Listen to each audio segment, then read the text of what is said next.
mesmo. Vamos ver esse aqui. Esse aqui é em inglês. This is Willis, aka Blue Scooty, setting a new world record for the longest game of NES Tetris by getting the first ever level 157. But something unexpected is about to happen.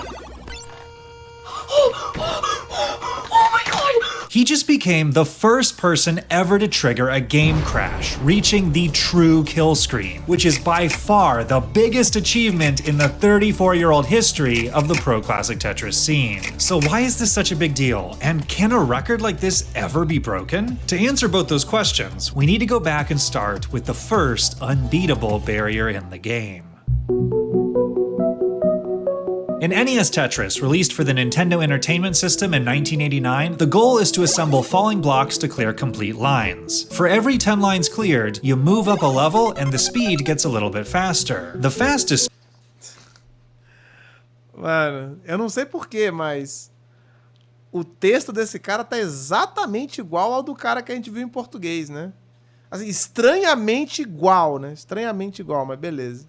Speed is reached at level 29, and at this point the pieces can no longer reliably get to the sides by holding down the side-to-side buttons. For decades, this was considered the end of the game, and level 29 got dubbed the kill screen because it always killed your run. Except it wasn't a kill screen in the traditional sense. In retro games, a kill screen normally refers to when it's impossible to get any further due to a glitch in the game's code. For example, in Pac-Man, the kill screen is reached at level 256, where a glitch garbles the entire right side of the screen and you aren't able to eat enough white dots to clear the level. NES Tetris doesn't actually have a glitch at level 29. The level is clearable if you can somehow figure out a way to move the pieces faster. And in 2011, Thor Ackerlund became the first person to reach level 30 on video by vibrating his fingers to mash the controller faster than the game's built-in speed, a technique known as hyper-tapping. And because level 29 is the maximum speed in the game, all the levels afterwards don't get any faster. So it was Nossa, tô vendo o vídeo traduzido em inglês. Que porra é essa? theoretically possible to go even higher. Thor's level world record would stand for 7 years, until a teenage hyper-tapping prodigy, Joseph Saley, broke it in 2018 by becoming the first player to reach level 31. Joseph's skill would allow him to win 2 Tetris World Championship titles in 2018 and 2019, and he slowly kept pushing the level world record upwards all the way to level 35, until an even faster hyper-tapper, Eric ICX, came along and became the first to reach levels 37 and 38. Now this was light years ahead of what anyone would have expected when the game first came out, but overall progress on the record was still slow because hyper-tapping only barely made level 29 speed possible. Deep runs into the 30s still required getting good luck with the pieces and near perfect placements with almost zero margin for error. In order to truly push things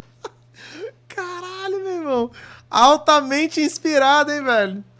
Altamente inspirado, maneiro. a lot further, some kind of breakthrough was needed. But then a new technique came along that would change everything. In 2020, a Tetris player named Cheese watched a video on various button mashing strategies and had the epiphany to combine a multi-finger technique by Hector Fly done on arcade cabinets and another technique that used a finger on the bottom of the controller to push it into another finger on the top. He called this new technique rolling, and it allowed him to easily reach button mashing speeds over twice as fast as the quickest hyper-tappers. He became the first player to ever reach level 40, and although a hyper-tapper named Alex Thatch would end up taking the record back, he would be the last tapper ever to do so. Over the next few months, there was a flurry of new records as most of the top players in the scene switched over to the new rolling technique, culminating in Eric ICX, now a roller, shattering the record in 2021 by making it all the way to level 95. With the fastest speed in the game now fully mastered, it seemed like the sky was the limit for how far players could go, but an even bigger challenge than speed was looming on the horizon. NES Tetris was originally designed with 10 normal-looking color palettes for levels 0 to 9 that were bright, colorful, and easily visible. every time you go up 10 levels, the game then loops back around to the first color scheme. But because this game was coded in the 1980s, everything is written to try and be extremely memory efficient. So the line of code that's supposed to determine the level color glitches out starting at level 138 and starts pulling data from outside the color table, resulting in a bunch of random, bizarre color palettes that can be difficult to see. If you're into code and wondering exactly how and why this happens, Hydrant Dude has a great 2-minute explainer video on the subject that I'll link in the description. Obviously, the colors glitch wasn't a problem when the game first came out because making it to level 138 would have been a pipe dream. But now, players were actually on the verge of getting there. Technically, the first player to reach the glitch colors was Fractal161, but he opted to go for it on the much lesser played PAL version of the game, which runs 20% slower than the much more common NTSC version that is used in the World Championships and most of the main leaderboards, including this one.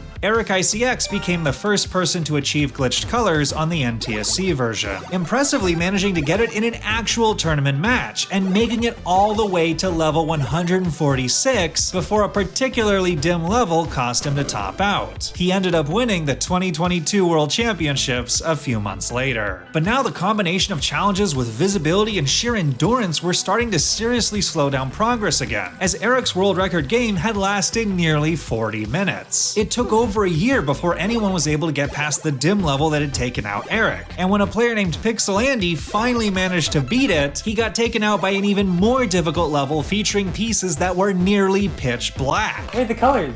I can't see it! No! I couldn't see it. I couldn't see it. On my Até a imagem... É, bem, tudo bem, né? A mesma imagem. My screen, it just went dark. So what was the future of the record? Slow incremental progress at increasingly difficult to see levels? Well, it turns out the most significant achievement yet was closer than anyone thought. Back in 2021, a programmer, Greg Cannon, made a Tetris-playing AI called Stack Rabbit in order to push the game far beyond what was possible for a human. Not limited by stamina or eyesight, Stack Rabbit was able to fly past the most difficult glitched color levels with ease, and Greg ended up coining names for each of the color schemes as they passed, such as calling the dim level that took out Eric Dusk, and the black level that took out Andy Charcoal. Stack Rabbit would continue to play through even more bizarre glitches that happened later on, such as level 235, which lasts for 800 lines instead of the typical 10. But eventually, the game just can't function anymore. And there's the long bar, and it's gonna crash the game with that Tetris into level 237. Its final Ué, mas por que o do cara crashou no 237, tá ligado? score is 102 million. So what's going on here? In the simplest possible terms, deve ser outra coisa. Ah, é, level 97, tá? 237. Ah, tá, ok. 102 million. So what's going on here? In the simplest possible terms, the game is running on code, which is instructions on what to do next, and RAM, which is its workspace where it calculates things and keeps track of what it's doing. The game's code starts to become really inefficient on very high levels, because no one was expected to get this far, and eventually a glitch happens where the game switches from reading instructions from the code to reading the RAM as if it were code. If the resulting garble generates a stop command, it completely breaks the game, leading to it being called the true kill screen. If you want the full technical breakdown, again, Hydrant Dude has a great video on the topic that I'll link in the description. But here's the thing, the game crash doesn't always happen in the same spot, because the glitch can get triggered by very specific things depending on the level, such as what piece you have or how many lines you clear at once. And Stack Rabbit was actually playing on a modified version of the game that has 7 digits in the score counter instead of 6, so it didn't have the same crash spots as an unmodified version. In 2022, there was a massive effort put into researching the mechanics of the crash, and Hydrant Dude made a spreadsheet tallying up every possible situation that could cause the crash to be triggered. Yeah, I know, the same guy again. This guy's the MVP of documenting all this stuff. And it turns out that the earliest possible trigger for the crash on the unmodified original version of the game was a single at the transition into level 155. That actually wasn't too far off from the world record. A human might actually be able to do that, provided they could get through through Dusk and Charcoal. In 2023, after Fractal won the World Championships and firmly established himself as the best current player in the scene, he decided to start live streaming daily attempts to get the crash. But on the very first night of his grind, a player named Blue Scooty shocked the scene by being the first player to ever beat Charcoal and make it all the way to level 153. Not only did this set a new level world record and score world record to boot, it was only 18 lines away from the first crash. Scooty was a newer player in the scene who'd recently been on a meteoric rise, achieving a surprise semifinals finish in the 2023 World Championships. And after getting the record, he decided to challenge Fractal and start grinding for the game crash himself. And later said in an interview, you know, I just thought if I was so close, I might as well race him for it and try and beat him to the crash. But Fractal looked like he could be getting it at any moment. Less than 24 hours later, on day 2 of the grind, he had a game early on that went all the way to the level right before the glitched colors. Are you ready? Oh, okay. Later on in the night, he succeeded in getting to the glitched colors, but then disaster struck when he hit Dusk. Oh my god. No, I got completely blindsided. Despite not getting the game crash, this game would actually end up taking back the score world record from Blue Scooty. On day 3, Fractal started up again, ready for another evening of attempts. But just 20 minutes into the stream, the chat alerted him that Blue Scooty was currently on a big run. Wait, what is Scooty at right now? Oh my god. Blue Scooty was on a roll, having reached the glitched colors and easily coasted through Dusk with a low board. Next up was Charcoal. He had a little bit of trouble at the beginning, but managed to clutch a line piece to the left to get the stack down to complete the level. Now it was just a matter of carrying the game to the finish line. He slowly kept downing levels, passing his old record and making it to 154. This was it! He just needed a single on the final line clear to get it. But then 4 lines in, he misdropped. Now in dig mode, he started optimizing his stack for survival instead of singles. He managed to open his board just in time to fill the longbar dependency, but oh no! I missed it. He'd accidentally passed the crash trigger by clearing a triple instead of a single. Scooty marched onward, unsure of when he'd get another chance. Oh my god, just please crash. The next available target was on level 157, where every 1 line clear would have a 73% chance of triggering the crash. But as Scooty entered the level, he suddenly started to misdrop again. Nothing was clearing any lines, his chances were slipping away. But in a last-ditch effort with a J piece to the left, it happened. Oh my god! Immediately, reactions poured in from the rest of the community. He did it! He did it! Wait! He got it! Oh my god! Let's go! The truly crazy thing about this achievement is that NES Tetris had always been considered an unbeatable game. No matter how good you played, eventually your board would reach the top of the screen and the game would be over. This was the first time ever where instead of the game beating the player had beaten the game. And this really feels like a turning point for the scene as a whole. At the time Cheese invented the new rolling playstyle, he expressed concern that it was too OP and would eventually destroy the scene. But instead, it's caused the scene to have a complete renaissance. Concerns about tournament games going too long due to endless lineouts have instead been replaced by ROM patches adding a new faster speed at level 39 that resulted in exciting battles for bigger line clears that are worth more points. The level and score world records, once thought to be getting stale as they turned into a mere endurance challenge, had suddenly given us the most exciting record chase the community had ever seen, with the world records changing hands multiple times in a single week. And now that the game crash has officially happened, there's a ton of possibilities of where the record chasing can go from here. Players could go for speedrunning the crash or trying to get the highest possible score before it. No, Fractal, he said that he was interested in going for an efficient game crash. So I think he's definitely going to be coming back for the world record. If he's gonna go for an efficient game crash, then I might as well. too. And Blue Scooty, as a person, feels like a representation of the very best of what the community is. At live events, he's always been a cheerful and gracious competitor, and he's shown that hard work really can pay off, as he's said that he practices around 3 to 5 hours a day. Do you have anything to say to the young players out there that may get inspired to play because of this historic game?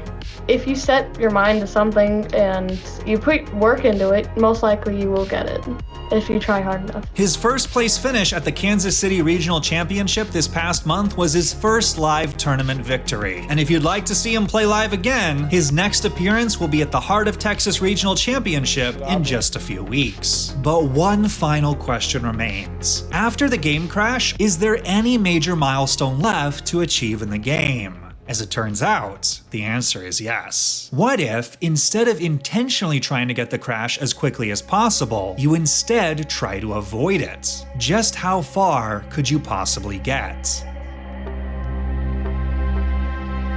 In order to push the game further beyond what humans and even AIs can currently do, some people in the community have constructed tool-assisted speedruns, aka TASes, where instead of being played in real time, every move is manually entered in. This allows them to simulate what it would look like if a player was able to avoid all the potential traps that could trigger the crash. This would become almost a fundamentally different type of challenge than any previous one in the game. Instead of being rivals, the player in the game will be working together as a team, with the player doing everything they can to ease the burden of the game's ancient code limping along, keeping them both alive. If both the player and the game survived every pitfall, the final level they would reach is level 255, with a glitched color scheme of pure red. This is the last level that can be stored in the game's memory, and things are so unstable that 5 of the 7 pieces in the game could trigger the crash when falling normally, so the player basically has to push down on every piece to survive. So what happens when the level clears? It loops right back around to level 0. The game officially resets back to the beginning. If the original kill screen was the game's way of beating the player, and the true kill screen was the player's way of beating the game, beating level 255 is the rebirth screen, with both the player and the game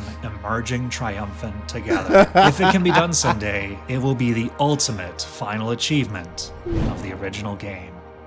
Bravo, man. Thanks so much to the patrons on Patreon who make videos like this one and future videos possible. Chega a With an arrepiar, né? extra Muito special foda, thanks velho. to channel Foda, sponsors mano. Scott Caralho, Gray and que Super foda, Anthony, velho. the Tá creator maluco, of velho. Joltzy. Joltzy is a game that Anthony originally conceived of when he thought about what Caralho. Tetris would Ainda bem que você mandou esse vídeo, cara, pra limpar a nossa mente do vídeo merda que a gente viu antes, velho. Porra, maneiraço. look like if you played it in 3D. You arrange blocks to complete lines on a grid, but with a twist. If your block lands on top of another one, it adds to the number on the block, and then you need to make all the numbers in that line the same value to clear it. But if a number goes above 4, you top out and the game is over. The biggest possible move is a giant grid of 4 known as a Joltzy. I beta tested the game and got the top score on the leaderboard other than Anthony himself. And I can genuinely say it was a really fun take on the puzzle game genre, and I can't even imagine how high a top Tetris player will be able to score on this. The game is available for early access play on February 13th, so if you'd like to play, you can either add it to your Steam wishlist or follow Anthony on Twitter for future updates through the links in the description. Thanks again to Joltzy for being a sponsor, and see you in the next video. Ele foi o patrocinador deles, o Joltzy. Maneiraço mesmo, cara. Foda, né, mano? Foda, né? São as paradas fodas que acontecem no mundo dos games, assim, né, mano? Pô, maneiraço, né, mano? Maneiraço. Do caralho mesmo. Maneiraço. Enquanto isso, a galera tá tentando falar da imbecil, tá ligado? Tanta coisa foda pra se falar, tá focando em uma imbecil que falou merda, né? Foda. Mas é isso. Porra, comenta aí, cara. Vídeo foda, né? Só isso. Só contemple, né? Contemple o vídeo, porque foda, né? Maneiríssimo. A gente se vê no próximo React aí.